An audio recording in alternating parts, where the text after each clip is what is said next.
efficacy in her. I hope she just goes away. She's got a weird look to her too. She definitely does. Kind of looks like Beetlejuice. She is a 62 or 63-year-old woman. Yeah. But she gets in office, and then everything gets worse, and then she gets elected out of office, and obviously it's because of racism, right? Yeah, so this article, I'll just sort of go through a couple of the points. She's talking about obviously being the first. Oh, jeez.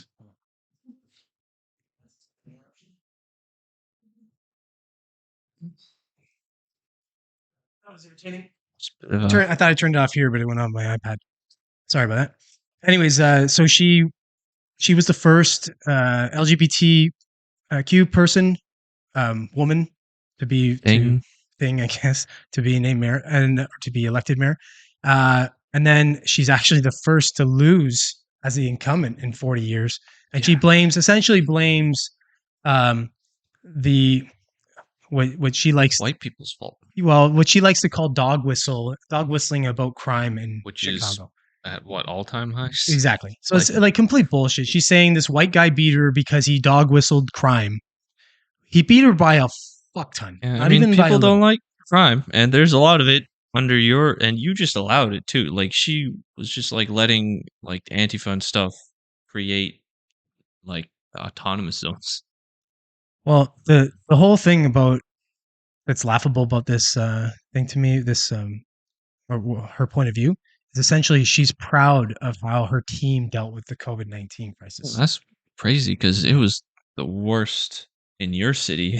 Like, well, I don't know what the stats are on how Chicago did, but bad. Yeah, most of the big cities did pretty poorly. There's a pretty steep correlation to like restrictions and how bad it was. Right, so like the more authoritarian you were, the worse the problem was. So I would like to see what her sort of proudest moments of that are. Like, break it down for me. Show me what you feel. She really liked that she was able to have control enough to shut down the city's economy. She enjoyed arresting people who were trying to go to work. She got a kick out of fining businesses who refused to shut down.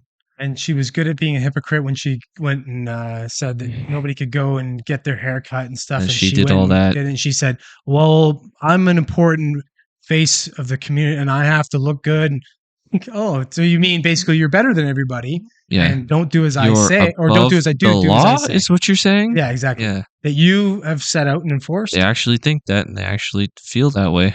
So I just love seeing better than everybody else douchebag like this voted out. Get the fuck out. Next, get somebody in that'll actually do the job, that has conviction to stand for what they actually say and believe. She's just a phony shrill to me. So I'm happy to see her go. So Matt Walsh likes to say, Lori Lightfoot, you are canceled. Yeah. I love when he does that. He does it for various things, which is funny to me. Well, like stuff that shouldn't be canceled even. It'd be like me saying that Bud Light Lime is canceled. Yeah. It's not, by the way. Love it. It's great stuff. Anyways.